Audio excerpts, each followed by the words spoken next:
دیکھیے، سب سے پہلے میں آپ کی توجہ دلاؤں گا، ذرا آنکھیں کھول کر قلب حساس کے ساتھ نوع انسانی کا مشاہدہ کیجئے۔ کیسے کیسے دکھ، کتنی تکلیفیں، کتنی محنت، کتنی مشقت ہے جو ہر انسان کا مقدر۔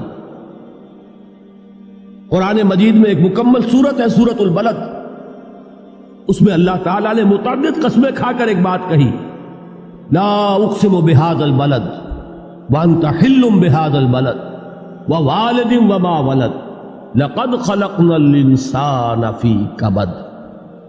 ہم نے انسان کو مشقت ہی میں پیدا کیا، یہ مشقت ہر انسان کا مقدر ہے۔ لوگ گھروں کو چھوڑ کر آئے ہوئے ہیں، کہاں کہاں انسان جاتا ہے، یہ اس دنیا میں محنت اور مشقت۔ ہاں، ایک مغالطہ ہو جاتا ہے کہ شاید یہ محلوں میں رہنے والے جو ہیں انہیں کوئی مشقت نہیں، انہیں کوئی دکھ نہیں، حالانکہ حقیقت یہ نہیں ہے۔ جو جتنا امیر ہے آپ دیکھیں گے اس کی جسمانی مشقت کم ہے، ذہنی کوفت زیادہ ہے۔ ٹرینکولائزرز کی انہیں ضرورت پڑتی ہے، انہیں سیڈیٹیوز چاہیے، خواب آور دوائیں مزدور کو نہیں کبھی ضرورت پڑے گی۔ وہ 8 گھنٹے کی محنت کرنے کے بعد احساس ہوتا ہے کہ وہ صبح ہی کی خبر لے گا۔ اور یہ وہ لوگ ہیں کہ جن کو ہپنوٹکس، خواب آور دوائیاں، سیڈیٹیوز، مسکن ادویات، یہ سارا لیبلیم اور یہ ویلیم اور یہ فلاں اور یہ فلاں، یہ کہاں جاتے ہیں؟ ذہنی سکون اور اطمینان انسان کو حاصل نہیں۔ کسی کی جسمانی مشقت ہے، کسی کی ذہنی مشقت۔ میں آپ کو یاد دلانا چاہتا ہوں مہاتما گوتم بدھ کا معاملہ۔ 30 برس کی عمر میں کپل وستو کا شہزادہ محل کو چھوڑ کر نکل گیا، جوان بیوی کو سوتا ہوا چھوڑ کر گیا، شیر خوار بچے کو چھوڑ کر گیا۔ راجدھانی میں رہنے والا محل کا باسی، جسے یہ معلوم ہے کہ باپ کے بعد مجھے یہ سلطنت ملنے والی ہے، کیوں گیا؟ کبھی کبھی آپ نے سوچا؟ اس نے انسان کے غم اور دکھ کا مشاہدہ کیا۔ اس نے دیکھا کوئی اندھا ہے، ٹھوکر کھا کر گر رہا ہے، کوئی والدین کھڑے ہوئے رو رہے ہیں اور ان کی نگاہوں کے سامنے ان کا نہایت محبوب بچہ دم توڑ رہا ہے اور وہ کچھ نہیں کر سکتا۔ اس نے سوچا یہ صدمہ کیوں ہے انسان کا، یہ دکھ اس کا مقدر کیوں ہے؟ اس صدمے سے، اس دکھ سے نجات پانے کی بھی کوئی شکل ہے کہ نہیں؟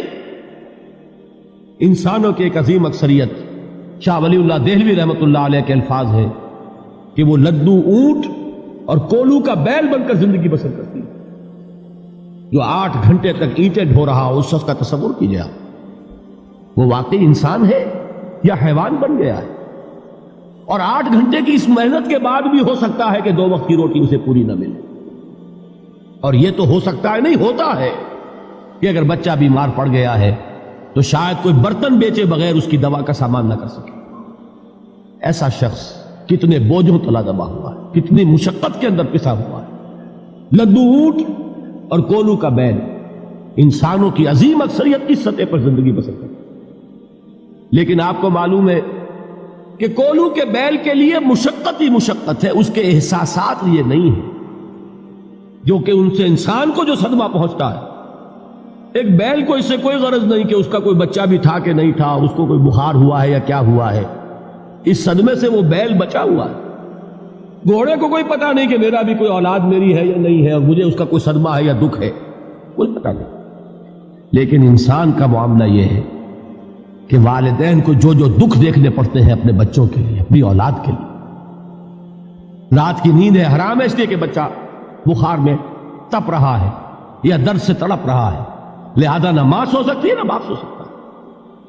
میں نے ایک موقع پر دیکھا، لاہور میں کیروسین آئل، اس زمانے میں ابھی سوئی گیس نہیں آئی تھی اور اکثر و بیشتر جو ہے یہی مٹی کا تیل جو ہے ایندھن کے طور پر استعمال ہوتا تھا، اس کی شارٹیج ہو گئی تھی۔ تو کئی فرلانگ لمبی قطاریں لگتی تھی ان دکانوں کے باہر، ڈپوں کے باہر، اور ایسے ایسے منظر بھی کہ ایک خاتون برقع پوش، ایک گود میں بچے کو لیے ہوئے، ایک کی انگلی پکڑے ہوئے، بوتل ہاتھ میں لیے ہوئے تیل کے لیے، اور کئی گھنٹے کھڑی ہے دکان۔ یہ مشقت انسان جھیلتا ہے کہ نہیں؟ غالب نے اس کا نقشہ کھینچا ہے کہ رنج سے خوگر ہوا انسان تو مٹ جاتا ہے رنج. مشکلیں اتنی پڑی مجھ پر کہ آسان ہو گئی. ہم بھول جاتے ہیں، ورنہ واقعہ یہ کہ قلب حساس ہو اگر، اور قید حیات و بند غم اصل میں دونوں ایک ہیں. موت سے پہلے آدمی غم سے نجات پائے کیوں؟ اچھا یہ تو ہوا لقد خلقنا الانسان فی کبد. حیوانات کا معاملہ ایک اور اعتبار سے آسان ہے. ان سے کوئی محاسبہ بھی ہے کیا؟ کوئی جواب دہی بھی ہے؟ کوئی ان کو اللہ کے حضور میں کھڑے ہو کر اپنے اعمال کا حساب بھی دینا؟ نہیں. انسان کی یہ ٹریجڈی ہے، یہ المیہ ہے انسان کی. اس کو بھی قرآن مجید کی ایک سورت میں قسمیں کھا کر اذا السماء انشقت، اس کے بعد کیا فرمایا؟ یا ایھا الانسان انک کادح الی ربک کدحا فملاقیہ. اے انسان، تیرا المیہ، تیری ٹریجڈی اس سے کہیں بڑھ کر ہے. تجھے صدمے پر صدمے جھیلتے ہوئے، مشقت پر مشقت برداشت کرتے ہوئے ایک روز اپنے رب کے حضور میں بھی کھڑا ہوگا، جواب دہی بھی کرنی. اس دن کے حساب سے، اس دن کے احساس سے جو بڑے بڑے ہماری امت کے عظیم جو گلے سرسبد ہیں، ان کا یہ حال آپ نے پڑھا ہوگا. حضرت ابوبکر صدیق رضی اللہ تعالی عنہ وہ ایک عجیب کیف کے عالم میں فرمایا کرتے تھے، کاش میں درختوں پر چہچہاتی ہوئی چڑیا ہوتا جس سے حساب کتاب نہیں ہوگا. کاش کہ میں گھاس کا تنکا ہوتا جو آج ہے اور کل آگ میں جلا دیا جاتا، ختم ہو جاتا، اس سے محاسبہ کوئی نہیں.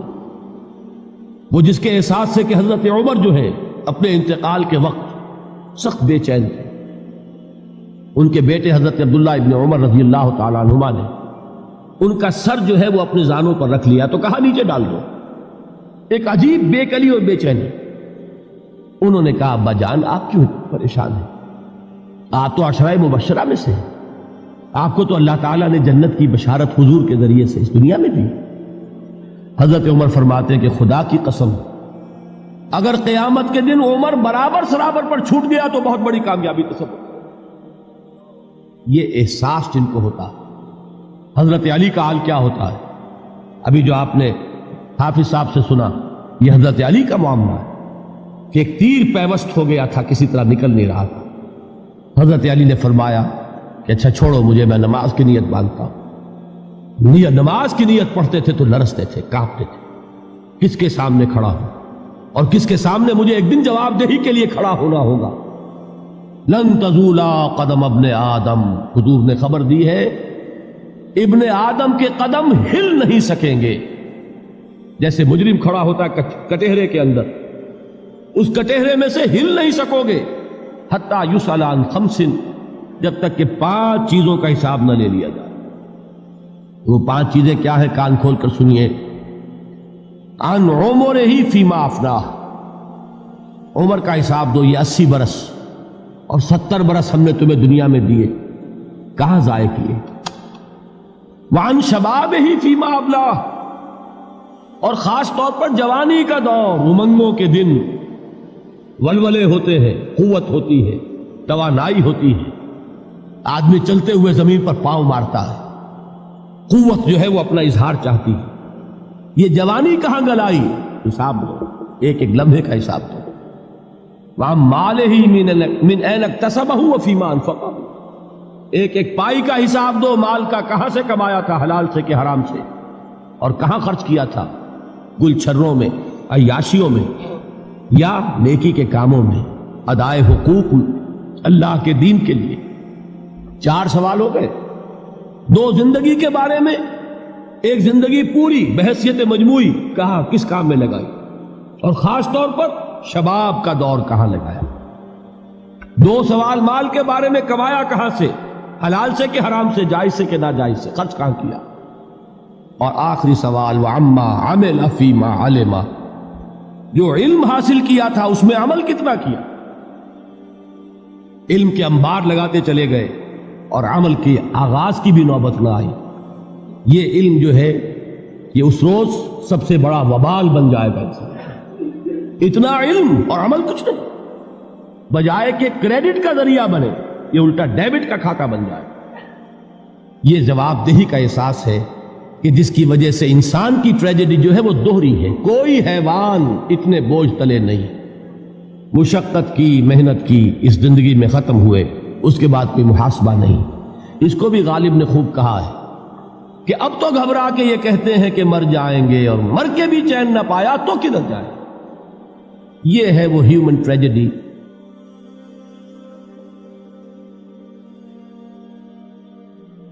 کمایا